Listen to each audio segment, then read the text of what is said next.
Being kind is not enough to survive in a world where everyone is watching for weakness. And if you still believe that simply being a good person is enough to guarantee success, you are living inside a comforting illusion. Think about it. How many times did you do what you believed was right, only to receive silence instead of appreciation? How often did you help someone, stayed patient, played fair, and somehow ended up being the person who got ignored, overlooked, or taken advantage of? This is where Machiavelli becomes uncomfortable. Because centuries ago, he recognized something most people would rather avoid admitting. Human beings are not consistently loyal, generous, or rational. People can be selfish. They can change when circumstances change. And when their interests are threatened, they can become surprisingly ruthless. In The Prince, Machiavelli repeatedly points toward a reality that still exists today.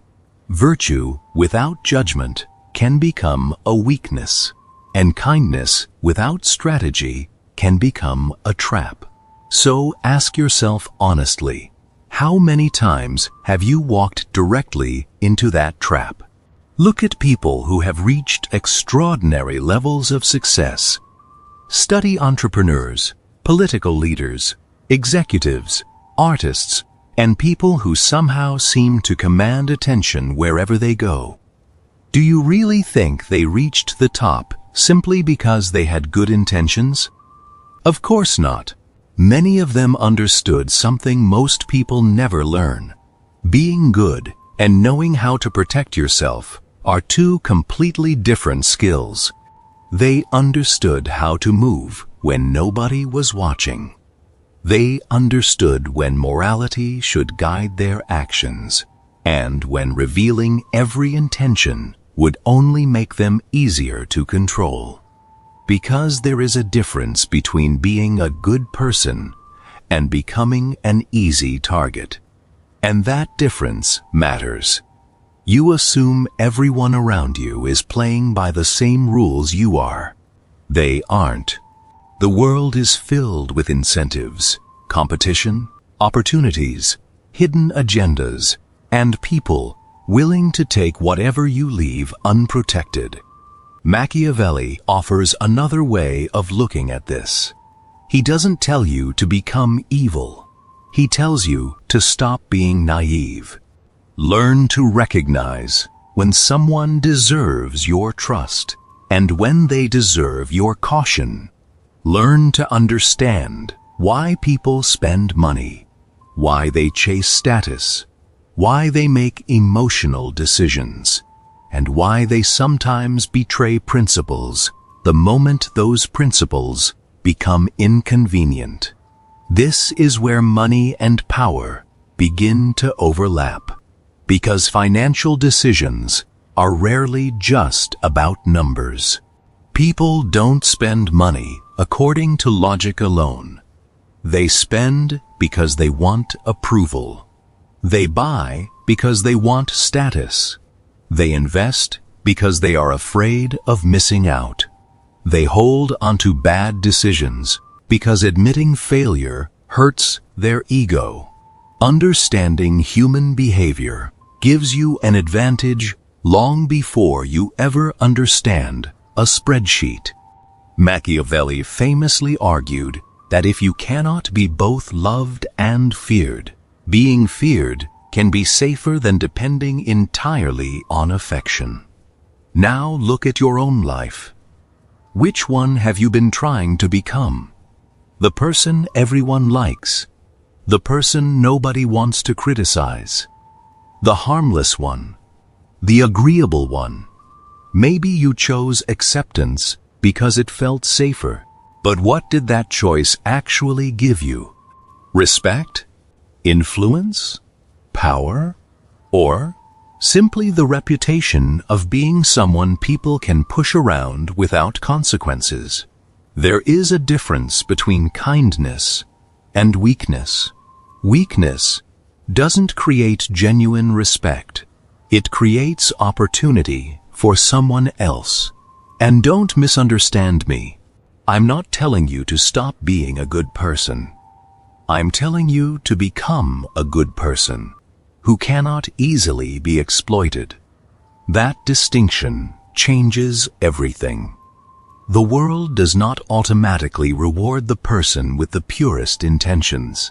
It often rewards the person who understands incentives, protects their interests, makes difficult decisions, and knows when to say no. Real virtue is not obedience. Real virtue is having enough judgment to balance morality with strategy. Because perception matters. If people see you as weak, they will treat you differently. If they see you as capable, confident, and difficult to manipulate, their behavior changes. The key is knowing when to act, when to speak, when to wait, when to disappear, and when to push forward. Kindness can absolutely be an advantage, but uncontrolled kindness can become your greatest liability. One of the biggest mistakes decent people make is assuming that the world values goodness in the same way they do. They expect fairness. They expect loyalty. They expect people to recognize their effort. But the world also responds to competence, security, confidence, and the ability to make decisions that others are too afraid to make. If you have no ability to defend your boundaries, your kindness becomes an invitation. You don't need to become a wolf, but you should never allow yourself to become helpless prey. This is one of the most important lessons hidden inside Machiavelli's philosophy. Adapt when adaptation is intelligent. Resist when resistance is necessary. And never confuse being peaceful with being powerless. Now comes another concept that almost everyone misunderstands. Power is not only about what you actually possess. It is also about what other people believe you possess. Being powerful and appearing powerful are not identical. You can be extremely talented and still be ignored. You can be intelligent and still be underestimated. You can work harder than everyone around you and still watch someone less capable receive the promotion. How does that happen? Because people don't always reward reality. They respond to the reality they can see. Think about it. How many times have you watched a confident but incompetent person dominate a room while a quiet and highly capable person stayed invisible? How many times have you watched a manipulative person move upward while someone honest and hardworking remained stuck? That isn't always an accident. People follow the person who looks like they know where they are going. They trust the person who appears certain. They listen to the person who can communicate authority. And sometimes, the most influential person in the room isn't the person with all the answers. It's the person who knows how to create the impression that they belong there. Machiavelli understood this exceptionally well. It's not only about who you are. It's about what people believe you are. A leader who never communicates authority will struggle to lead. An employee who never demonstrates their value can remain invisible, even when they are the most competent person on the team. Someone can possess enormous ability and still fail to receive what they deserve because nobody knows how to recognize it. So the skill isn't simply becoming valuable. The skill is learning how to make your value visible. This isn't about lying. It's about managing perception. It's about understanding attention. It's about deciding what people need to know, what they don't need to know, and what should remain yours alone. Machiavelli understood that a ruler who reveals every intention gives other people information they can use against him. The same principle applies today. Learn when to speak. Learn when silence is more useful. And most importantly, stop explaining yourself to everyone. You don't owe every person access to your plans. You don't need to reveal every emotion. You don't need to announce every move before making it. The more predictable you become, the easier you become to influence. Think about your own experiences. How many times did you talk more than necessary and later regret it? How many times did you trust the wrong person and eventually realize that the information you gave them had become a weapon? How many times did you defend yourself before anyone had even accused you of anything? Power isn't about saying more. Power is knowing exactly when your words matter. The person who constantly explains themselves often gives away more than they realize. The person who remains calm, speaks deliberately, and doesn't rush to reveal everything creates uncertainty. And uncertainty creates attention. Attention creates curiosity. And curiosity can create influence. This is why silence can be powerful. When people don't know exactly what you're thinking, they begin interpreting your behavior. When they cannot predict your reaction, they become more careful. And when someone cannot easily predict or provoke you, controlling you becomes much harder. That's where emotional discipline becomes essential. Most people think power comes from shouting louder, getting angry, or intimidating others. But real control looks completely different. Imagine someone says exactly the thing they know will make you furious. You react instantly. You raise your voice. You defend yourself. You send the message you should have waited to send. Who had control in that moment? You? No. The person who understood how to trigger you did. That is the uncomfortable truth. If someone can control your emotions, they can influence your decisions. And if they can influence your decisions, they can influence your actions. The strongest person in the room isn't always the loudest. Sometimes it is the person who cannot be emotionally pulled off balance. The person who can hear an insult without immediately responding. The person who can receive bad news without making a reckless decision. The person who can walk away from an argument without needing to prove that they work. That person is difficult to manipulate. And someone who is difficult to manipulate becomes difficult to control. Now think about how powerful that becomes in money. A person who panics sells at the wrong moment. A person who becomes greedy buys at the wrong moment. A person desperate for approval spends money they don't have. A person afraid of missing out invests without understanding what they are buying. Emotional control is therefore not just a social skill. It is a financial skill. It protects your money. It protects your decisions. And sometimes it protects your future. Machiavelli's real lesson was never simply be ruthless. The deeper lesson is to understand the environment you are operating inside. Know what motivates people. Know what motivates you. Understand incentives. Understand perception. Protect information. Control your reactions. And never assume that good intentions will protect you from bad strategy. There is another principle you need to understand. Scarcity. People often value what they cannot constantly access.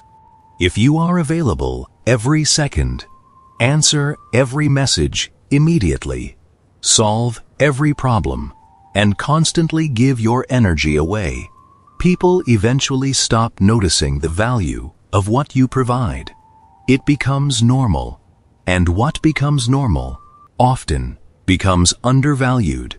Think about attention. Think about relationships. Think about business. Think about money. Scarcity creates desire. Absence creates awareness.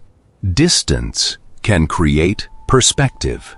This doesn't mean playing childish games or deliberately disappearing just to manipulate someone. It means understanding that your time and attention are resources. Resources should be allocated intentionally. Successful people understand this instinctively. They don't fight every battle. They don't attend every argument. They don't respond to every provocation. They don't spend their energy proving themselves to everyone. They choose where their presence matters.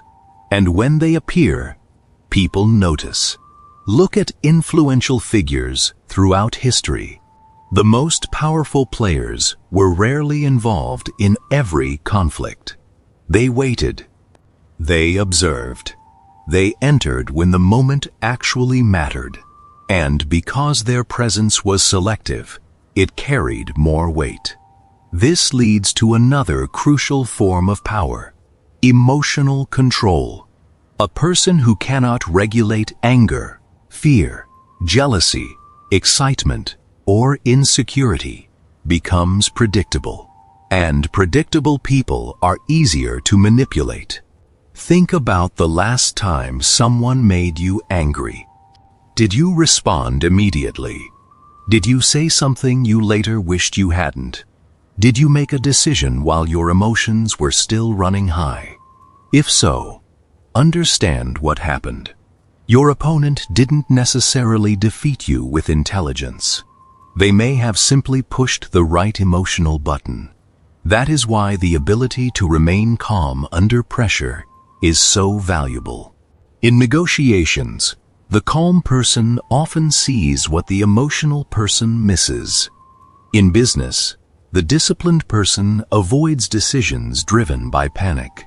In relationships, the person who doesn't need immediate validation maintains more independence. And, in conflict, the person who controls their reaction controls the direction of the interaction. This doesn't mean becoming emotionless. It means refusing to let every emotion become an instruction. Feel anger, but don't automatically act from it. Feel fear, but don't automatically obey it. Feel excitement, but don't let excitement make your financial decisions for you. Feel insulted, but don't hand another person control of your behavior. That is the difference between having emotions and being controlled by them. The world is not perfectly fair. It never has been. You can complain about that reality, or you can understand it. Machiavelli chose understanding. His philosophy forces you to look beyond appearances and study incentives, perceptions, strategy, and human nature. You don't have to abandon your morality. You don't have to become cruel. You don't have to manipulate everyone around you. But you do need to become harder to deceive. You need to know when kindness is appropriate and when boundaries are necessary. You need to understand when speaking creates value and when silence protects you. You need to know when to stay, when to leave, and when to fight. Because being a good person is valuable. But being a good person without judgment can make you vulnerable. The goal isn't to become feared by everyone. The goal is to become someone who cannot easily be exploited. Someone whose kindness is a choice, rather than a weakness. Someone whose silence is intentional rather than fearful. Someone whose confidence doesn't depend on applause. Someone who understands money, understands people, and most importantly, understands themselves. So the real question is not whether you should be good. The real question is whether you can remain good without remaining naive. Can you protect yourself without becoming cruel? Can you build wealth without allowing money to control you? Can you understand power without becoming obsessed with it? Can you read people without losing your own principles? Because that is where Machiavelli becomes useful, not as a manual for becoming a villain, but as a reminder that intelligence without awareness is incomplete. Morality without boundaries is fragile, and kindness without strategy can become an invitation to be used. The world doesn't require you to become ruthless. It requires you to become aware. And once you understand the game, you can finally decide which rules are worth following.